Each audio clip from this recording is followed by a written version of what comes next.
പൊടികളൊന്നും അരിക്കാതെ മുട്ടയുടെ വെള്ളയും മഞ്ഞയും വേർതിരിക്കാതെ ഒത്തിരി ബുദ്ധിമുട്ടാതെ തന്നെ ഈ ഒരു സീക്രട്ട് ഐറ്റം മാത്രം മതി കേക്ക് മിക്സ് ഉണ്ടാക്കാനായിട്ട്. ഒരു ബൗളിൽ 3 മുട്ട, 1/2 കപ്പ് പൊടിച്ച പഞ്ചസാരയും 1/2 ടീസ്പൂൺ വാനില എസൻസും 1 ടേബിൾ സ്പൂൺ വെള്ളവും ചേർത്തിട്ട് നല്ല ക്രീമി ടെക്സ്ചറിലോട്ട് നമുക്ക് ഈ മുട്ടയൊന്ന് പതപ്പിച്ചെടുക്കണം. അപ്പോൾ നമ്മുടെ മുട്ടയുടെ മിക്സ് കണ്ടോ, നല്ല വൈറ്റ് ആയിട്ട് കിട്ടിയിട്ടുണ്ട്, ഡബിൾ സൈസിൽ വന്നിട്ടുണ്ട്.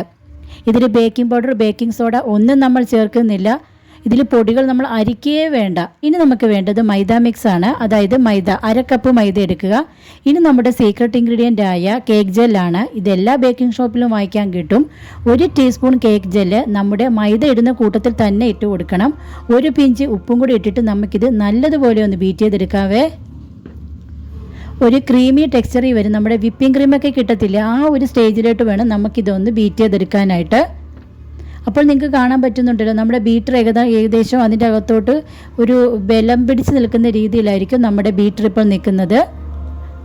ഇനി നമുക്ക് ഇതിൻ്റെ അകത്തോട്ട് 3 ടേബിൾ സ്പൂൺ സൺഫ്ലവർ ഓയിൽ ചേർത്ത് കൊടുക്കാം.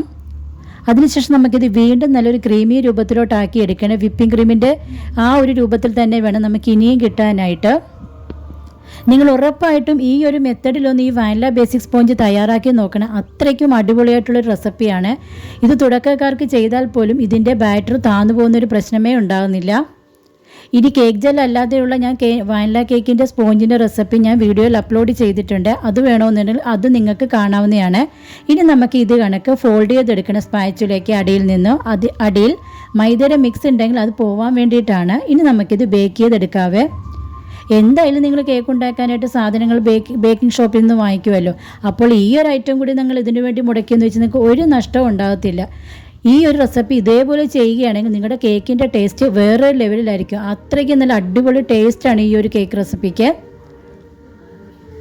അപ്പോൾ നിങ്ങൾക്ക് കാണാൻ പറ്റുന്നുണ്ട്, നമുക്ക് അത്യാവശ്യത്തിന് നല്ല ഹൈറ്റും ഒക്കെ ഈ ഒരു റെസിപ്പിക്ക് കിട്ടിയിട്ടുണ്ട്. അപ്പോൾ നിങ്ങൾ ഈ ഒരു കേക്ക് മിക്സ് തുടക്കക്കാർ ഉണ്ടാക്കുകയാണെങ്കിൽ ഉറപ്പായിട്ട് നിങ്ങൾക്കിത് താന്നു പോകുമെന്നുള്ളൊരു ഒരു പേടിയും വേണ്ട. നല്ല അടിപൊളിയായിട്ട് തന്നെ നിങ്ങൾക്കിത് കിട്ടുന്നതായിരിക്കും. അപ്പോൾ എല്ലാവരും ഞങ്ങളെ ഒന്ന് സപ്പോർട്ട് ചെയ്യുമല്ലോ.